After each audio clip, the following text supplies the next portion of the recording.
مشاهدينا مساء الخير، اهلا بكم معانا حلقه جديده واخر الاسبوع. دائما في اخر الاسبوع ما نستعرض معا اهم الاحداث السياسيه على الساحه المصريه خلال الاسبوع.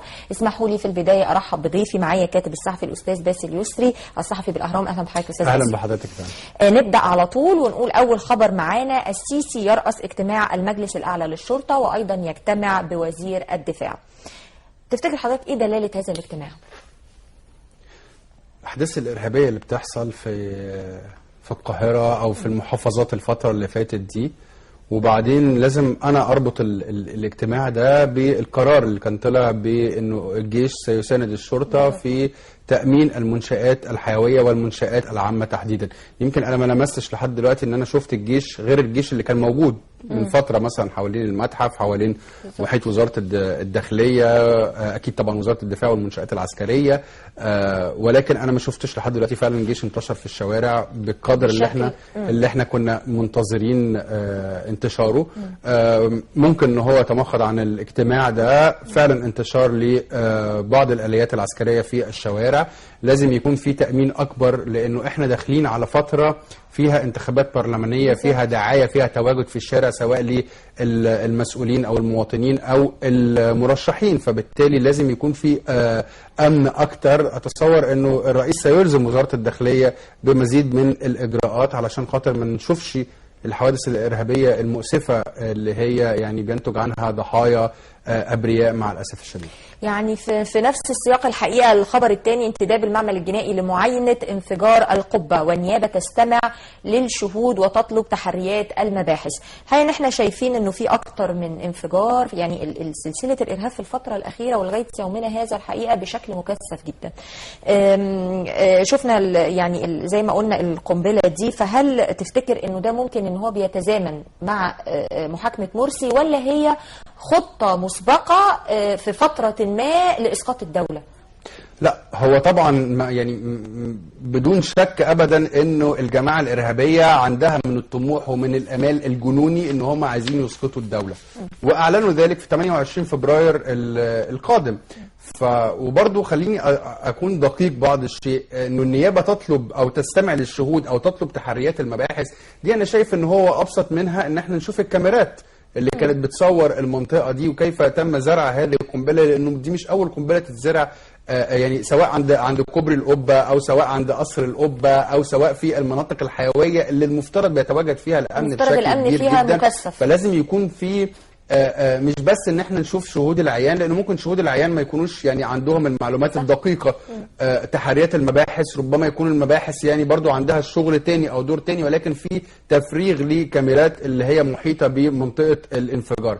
ده رقم واحد. رقم اتنين، خليني برضو اكون واضح شويه، انه انا عندي تخوف من المرحله القادمه. ليه؟ لانه الموضوع ما اصبحش موضوع داخلي بالقدر اللي انا اقدر اشوفه من منظور دولي. التنظيم الدولي للاخوان المسلمين فشل ذريع جدا طبعا في اسقاط الدوله والاداره المصريه، او حتى تعكير صفو المواطنين، او ان هم او انه مصداقيه السيد الرئيس مثلا تقل عند الشعب، بل بالعكس هي بتزداد. وبالتالي هم بيحاولوا ان هم يحدثوا نوع من الفوضى قبل الانتخابات البرلمانيه علشان خاطر يكون المصريين يعني غير قادين مثلا، غير راضيين عن اداء وزاره الداخليه. ده رقم واحد.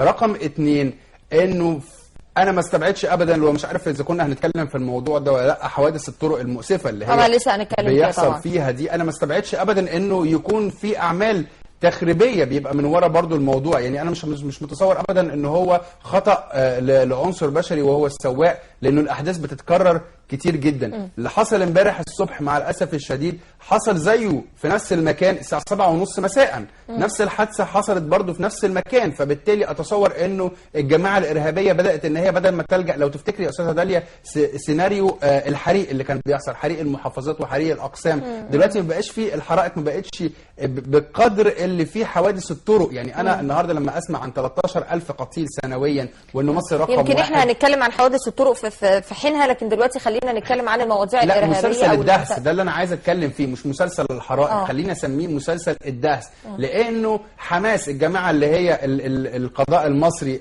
صنفها جماعه ارهابيه، اعلنت بالامس على سياسه الدهس، وبالتالي في 3 جنود اسرائيليين تم دهسهم وهم بيساندوا جماعه الاخوان المسلمين الارهابيه هنا في مصر. فبالتالي مسلسل قتل المواطنين عن طريق المقتولات وده اتصور ان دي برضو ممكن ان تندرج من الاعمال الارهابيه، ما استبعدش ابدا.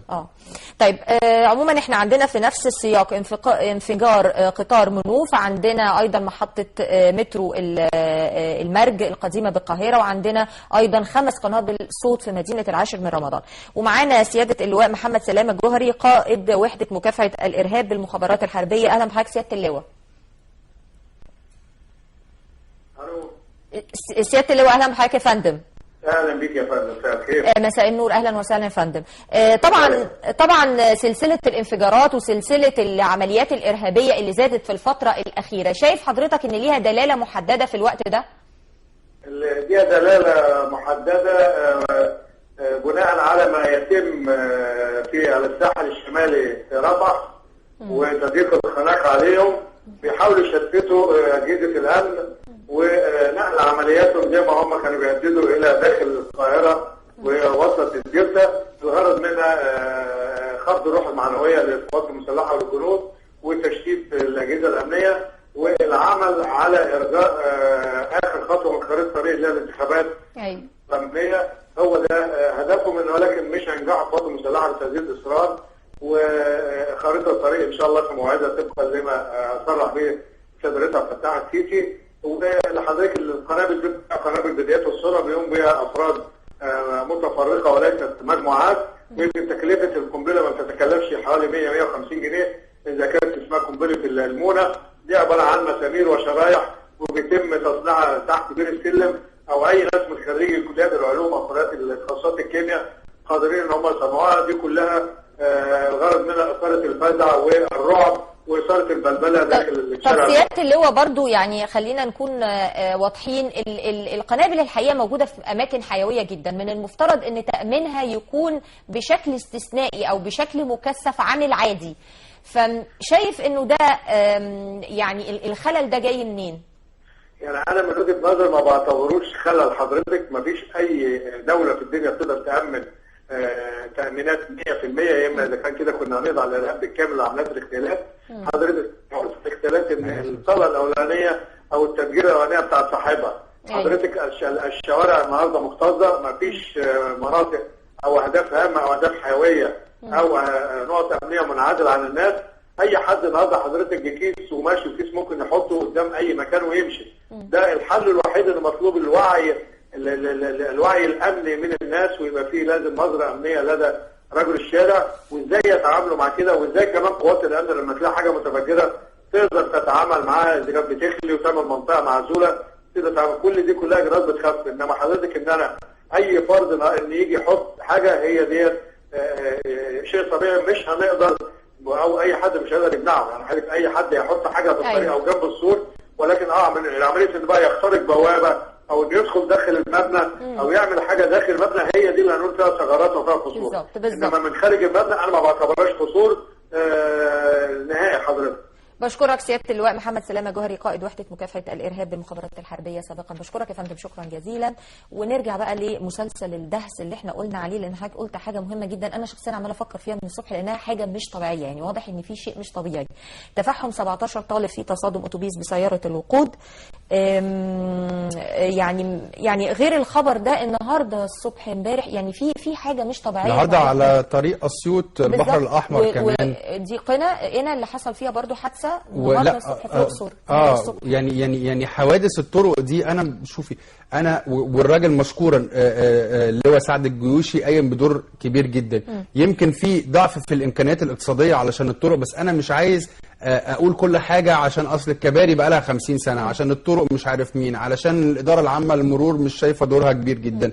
لا، انا باصص الموضوع من منظور تاني خالص، انه لما حد ممكن ان هو يخبط حد او ان هو يقتل 17 بني ادم يعني قتل عن طريق الخطأ، دي حاجه، وان هو يعمل عمليه ارهابيه دي ليها حكم تاني في القضاء. فبالتالي ان هو ممكن ان هم يلجأوا المسلسل الدهس ان هم يدهسوا المواطنين بالمقطوره او بالاتوبيس، ومن ثم يعرضوا على النيابه فعلا ويتم التحقيق معهم ويتم زج بيهم في السجن، مثلا ان هم يسجنوا مثلا من سنه ل3 سنين قتل خطأ، ولكن ده بيبقى نتيجته انه في 17 طالب وطالبه يعني يرحمهم الله توفوا. المسلسلات بتاعه المقطورات دي بدات تزيد في الفتره دي. انا مش عايز ان انا ابدا اربطها بانه دي حوادث طرق عاديه او حوادث طرق فرديه. انا شايف ان هي ممكن يكون للجماعه الارهابيه يد فيها. ده رقم واحد. رقم اتنين، لو تسمحي لي بس اعلق على حته الست اللي هو اتكلم فيها على القنابل واللي بيحصل في رفح. لا، هو انا اختلف بعض الشيء، لانه القنابل اللي بتحصل في المترو اللي هي القنابل الصوتيه تختلف تكتيكيا، وتختلف في طريقه تفجيرها، وتختلف في توقيتاتها، تختلف حتى في استهدافها للعنصر البشري عن اللي بيحصل في رفح. اللي بيحصل في رفح هو عايز يربط المعنى، مش يربط. لا، اصل هو الارهاب موجود في كل حته في العالم، فما يحدث في رفح هو ارهاب، وما يحدث في قطار منوف هو ارهاب. ولكن دول مش مرتبطين بدول كلهم. مثلا نقدر نقول تنظيم داعش على تنظيم جبهه النصره على تنظيمات ارهابيه دوليه، ودول جماعه الاخوان المسلمين او المتعاطفين معاهم بيحاولوا ان هم فعلا يشتتوا القوات المسلحه او الشرطه المدنيه اللي هي البوليس اللي عندنا. ففي حاجه بس مهمه لازم نبقى واخدين بالنا منها. قطار منوف هم حطوا قنبله في العربه الاخيره، ده تصوري الشخصي. هم حطوا لانه رساله واضحه جدا انه احنا قدرنا ان احنا نوصل نستهدف 2 من الشرطيين ونستهدف 2 من المدنيين، ومن ثم احنا قادرون على ان احنا نضع هذه القنبله في العربه الاولى من القطار، فينقلب القطار يعني لا قدر الله وتكون في فاجعه كبيره جدا. حته المترو الانفاق كمان، انا شايف انه مفيش تأمين واضح لوسائل النقل والمواصلات في مصر. الأتوبيس بيركبوا ناس كتيرة جدا. يمكن سيادة اللي هو بيقول إنه حتة قماش أي واحد خريج كلية علوم يقدر يعمل هذه القنبلة، ممكن برضو يركب الأتوبيس ويحطها في الأتوبيس. ويعني أتصور إنه متوسط اللي بيركبوا الأتوبيس من 80 ل 100 شخص في النقلة الواحدة، فبالتالي دي ممكن إن هي تكون برضو كارثة كبيرة جدا. فلازم يكون في وعي كبير جدا مش بس عند المواطن، تصور برضو ان الشرطة لازم تزود من دورها ان هي تأمن المواصلات. وزير النقل: حادث البحيرة سببه خطأ بشري وتعديلات قانون المرور رادعة. رأيك في التعديلات اللي ممكن تتحط في قانون المرور؟ لا اتفق طبعا معه. ليه بقى؟ ليه؟ لانه اول حاجة هو بيقول لك المقطورات داخل المدن. مفيش مقطوره تمشي جوه المدن اصلا. يعني ما شفناش مقطوره ماشيه على كورنيش النيل هنا عند ماسبيرو. بنشوفها كلها على الطرق الدائريه والطرق الصحراويه، والكوارث اللي بتحصل هناك بتبقى اكبر بكتير جدا، لان المقطوره لما هتمشي هنا بتبقى ماشيه على سرعه 40 60 بالكتير قوي، انما لما تمشي على الطريق الدائري بتمشي على 120 و140. وبعد كده في حاجه احنا ما طبق، احنا في قانون المرور اللي اتعمل في عهد الرئيس الاسبق محمد حسني مبارك ما بنطبقوش. بنيجي نطبقه دلوقتي على المواطنين اصحاب السيارات الملاكي، وسايبين مثلا سواقين الميكروباصات، وسايبين يعني سواقين الميكروباصات في هرجله في وسط البلد، ومش قادرين ان احنا نسيطر عليهم. فبالتالي ان احنا نمنع سواقين المقطورات دي مشكله كبيره جدا. دي حاجه. تاني حاجه انه في منهم انت فعلا بتحتاجيه في نقل السلع وفي نقل البضائع وفي نقل العفش وفي نقل حاجات كتير جدا، ودي برضو هتسبب ازمه كبيره قوي. ده رقم 2. رقم 3 انه احنا مثلا لو عايزين نطبقه على الطرق السريعه حاجه زي الطريق الدائري، وانا بتكلم بس عن القاهره الكبرى مش بتكلم عن اكتر من كده، لانه اكتر من كده هيبقى فيه يعني كلام كتير. انما على القاهره الكبرى انت مفيش فعلا نقاط ولا تامين، لا نقاط تامين، لا دوريات راكبه على الطريق الدائري، لا كاميرات متركبه. انا مش يعني انا في تصوري انه حل الموضوع ده لو انا فعلا عايز انه انا امنع الكوارث، انا اركب كاميرات على الطرق دي كلها وامسك المخالفين، مش ان انا امنعهم من السواقه. ما انا ممكن ان انا امنعهم من السواقه عشان احد من التكدس المروري، ولكن عشان اظبط الشارع فعلا لازم اظبط السواقين فعلا، مش بس سواقين المقطورات، سواقين اي حاجه، سواقين الميكروباصات بيعملوا حوادث. اظبطهم ازاي يا فندم؟ يعني انت شايف ازاي؟ بمعنى انا برضو مش عايز اتكلم عن المخدرات، وعايز اتكلم زي ما قاعدوا يقولوا ان هم بيشربوا مخدرات والكلام ده كله. كل ده انا برضو مش هتوقف عنده. انا هتوقف ان هم بياخدوا الرخصه ازاي، وبيسوقوا بالعربيه دي ازاي، وبيتمسكوش رادار ليه، فين اللجان اللي على الطرق السريعه اللي هي المفترض ان هي توقف العربيات دي، يتم تفتيشها اول حاجه من السلاح، يتم التاكد من الرخصه اذا كانت منتهيه ولا لا، الحموله ازاي، ده كل ده يجب ان يطبق. طب احنا برضو في نفس السياق قرار وزاري بمنع سيارات النقل السير من 6 صباحا الى 11 مساء. شوفي، هو في جدل على الموضوع ده حوالين انه قانون المرور القديم او اللي هو اتحدث ده ان هو هيلغي القرار ده. معرفش الماده رقم كام تحديدا، اتصور ان هي الماده رقم 80 بتقول ان هو هيلغى القرار ده بموجب القانون، لانه القرار ده محل نقاش. أيوة. فبالتالي لن يطبق يوم 15 نوفمبر بالشكل الكبير. وايضا هو هيعمل بلبله لانه السواقين هيعترضوا، نقل كتير جدا هيعترضوا. ولكن انا ممكن انه انا اقنن السواقه على الطرق فعلا، انه انا اعمل ان انا اشوف الناس دي بترخص ازاي زي ما قلت يعني نفس الحاجات نفسها بالظبط كده يعني. طيب. يبقى في تواجد للمرور بشكل كبير في الشارع، ما يقفوش وعلى المناطق زي ما حضرتك قلت على الطرق السريعه بس للمرور. يعني طيب السيسي يوجه بإنشاء دوائر خاصة بقضايا المرور في المحاكم لإصدار عقوبات سريعة في حوادث الطرق. شايف إن ده سليم؟ طبعا سليم 100%.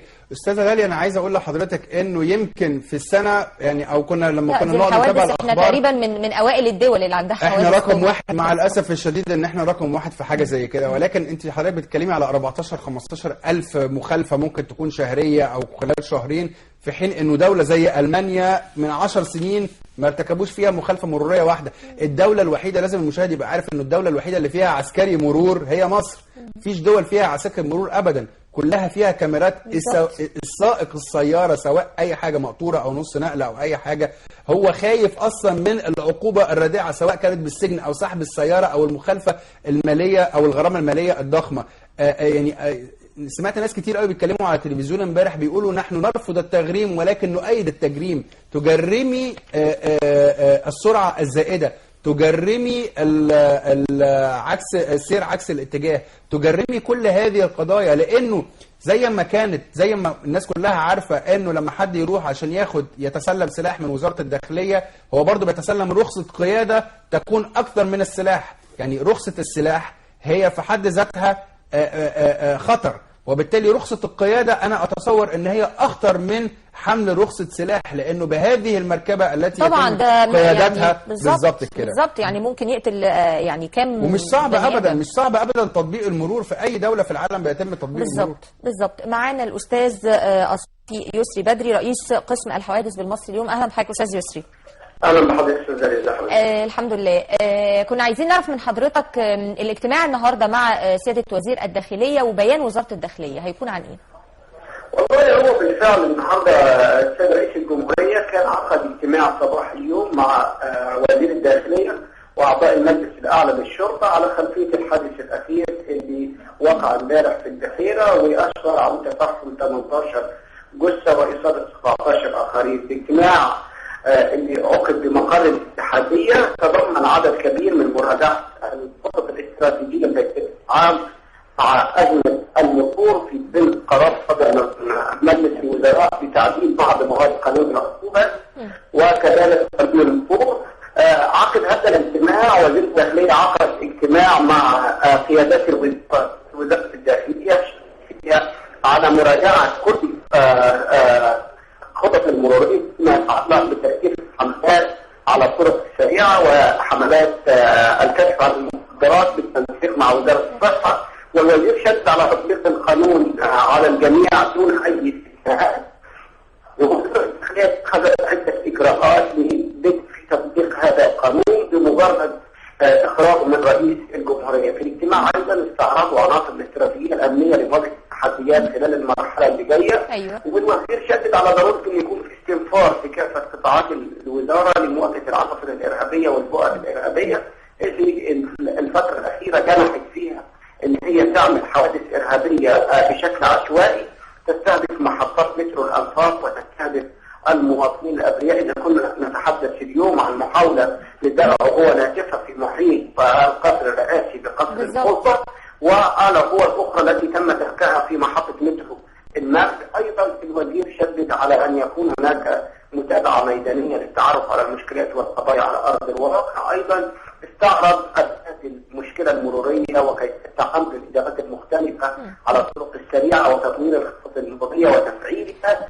ايضا الوزير تحدث عن ضروره متابعه سلوك سائق السيارات والتاكد من حملات الكشف على المخدرات بالتنسيق مع وزاره الصحه. بشكرك الكاتب الصحفي الاستاذ يسري بدري رئيس قسم الحوادث بالمصري اليوم. بشكرك يا فندم شكرا جزيلا. تقريبا نفس اللي احنا كنا بنتمناه يعني، يا رب بس يفعل على ارض الواقع. الداخليه ضبط 69 خليه تكفيريه وابطال مفعول 12 عبوه ناسفه باكتوبر. كنا بنتكلم برضو على انه يعني الحقيقه الحملات مكثفه فعلا على ضبط الخلايا التكفيريه سواء داخل المحافظات يعني في القاهره او في غيرها، سواء في سيناء حقيقه. ده شغل الامن الوطني، يعني الامن الوطني هو اللي بيجيب الخلايا دي وهو اللي بيبلغ طبعا، لانه هو جزء من وزاره الداخليه وبيتم الاقتحام، بيتم القبض عليهم. لكن احنا كده بقى محتاجين حوالي 10 اجهزه من الامن الوطني يشتغلوا في مصر عشان خاطر المؤامرات التي تحاك لهذا البلد اكبر بكثير جدا من الخطى التي نخطوها. ده رقم واحد. مع الاسف الشديد انا اتصور ان لازم يكون في تواجد اكبر بكتير جدا. انا عايز اشوف عمليات زي اقتحام كرداسه، عايز اشوف عمليات، لانه المناطق العشوائيه مع الاسف بالزبط. كتيره جدا وبتضم ناس كتير جدا. ايضا دخل على المعادله بعض من أشقائنا السوريين وتم ضبطهم وتم الإعلان عنهم. بالزبط. بقى في بعض الجنسيات الأخرى التي يتم تمويلها من الخارج بدأت إن هي تخش يعني تعمل هذه العمليات التخريبية. لازم يكون في إحكام للأمن في مصر بشكل أكبر شوية. مش عايز أقول إن وزارة الداخلية لازم تشتغل، ولكن هي فعلا بتشتغل، بس إحنا عايزين أكتر بكتير جدا عشان نحس بالأمن والأمان. وبرضو عايز يعني في حاجة لو تسمحي لي فيها، أنا مش عايز إنه لجان المرور تيجي تقف على واحد مثلا مش حاطط الحزام أو بيتكلم في تليفون. لا، أنا عايزهم ييجوا يشوفوا الاتجاه اللي مش حاطط نمر، اللي ماشي عكس السير. ده المهم، لأنه هو ده اللي مش حاطط نمر ممكن يخبط حد ومحدش يعرف يجيبه. اللي ماشي عكس السير فعلا بيعرض نفسه، بيعرض حياة المواطنين للخطر. فكرة إن هو يعملوا إن هو كشف على المخدرات دي، أتصور إن هي ستفشل، لأن هي فشلت قبل كده وقالوا عنها وتم ضبطهم والكلام ده كله. لكن أمسك البؤر الإجرامية التي تروج المخدرات، ده أهم بكتير جدا. في نفس السياق ونقوله سريعا، قبض على 16 تكفيري استهدفوا المقر الأمنية بالسيناء. هو نفس الكلام. الحقيقة في بقى الخبر الثاني، جمال الدين مستشارا لرئيس لمكافحة الإرهاب وفايزة أبو النجا للأمن القومي. دلالة هذه الاختيارات. أنا هتكلم عن الوزيرة فايزة أبو النجا، لأنه أنا في تصوري أنه دي ضربة كبيرة جدا للولايات المتحدة الأمريكية. الرئيس اختارها تحديدا علشان خاطر الولايات المتحدة الأمريكية، لأنه هم عارفين أنه دي وزيرة قوية جدا، وعارفين شغلها، وعارفين أن هي كانت السبب في فتح مؤامراتهم ايام 25 يناير. ده رقم واحد. منظمات اللي هي المنظمات الاجنبيه اللي هي كانت بتتلقى تمويل زي المعهد الدولي للصحافه، زي يعني منظمات ربما يكون كارتر كمان من ضمنهم، ولكن لم يتم الاعلان عنها. بعض المنظمات اللي هي كانت بتشتغل هنا، الان جي اوز اللي كانوا بييجوا يشتغلوا على الشباب المصري وبدون وعي مع الاسف، انساق بعضهم مع هذه المنظمات كشفت وفضحتهم الوزيره فايزه ابو النجا. ان هو يجيبها مستشاره للامن القومي، ده بيقول للولايات المتحده الامريكيه رسالة. انا جايب لكم رساله قويه جدا، انا معايا ناس فاهمينكم وهيشتغلوا عليكم مش هيشتغلوا معاكم. الكاتب الصحفي باسل يسري بالأهرام، بشكر حضرتك يا فندم شكرا جزيلا. شكرا جزيلا. ايضا بشكركم مشاهدينا لحسن متابعتكم لينا، وبتمنى ان انتم تكونوا النهارده استفدتوا من اخبارنا. وعلى فكره كمان يعني الحقيقه بقول لكل اسر الضحايا، الحقيقه مش عارفين نقول لكم ايه، لكن كل مصر الحقيقه حزينه، ويعني بنتمنى ان الحكومه تعمل جاهده في الفتره القادمه بمساعده المصريين كلهم على ان احنا نحاول ننهي مشكله الطرق دي، لانها بجد شيء زياده عن اللزوم وبشع، خاصه انه زي ما قلنا والاستاذ باسل قال ان هي تعتبر اول دوله، يعني دي حاجه كارثه ان ده يحصل. بتمنى طبعا متاكده ان سياده الرئيس هيعمل خطه بشكل كبير جدا، وهيحدد من وزاره الماليه مبالغ كبيره جدا لانهاء هذه المشكله بشكل سريع إن شاء الله. بشكركم مشاهدينا، وإلى اللقاء إن شاء الله الأسبوع القادم الخميس القادم في نفس الميعاد وآخر الأسبوع.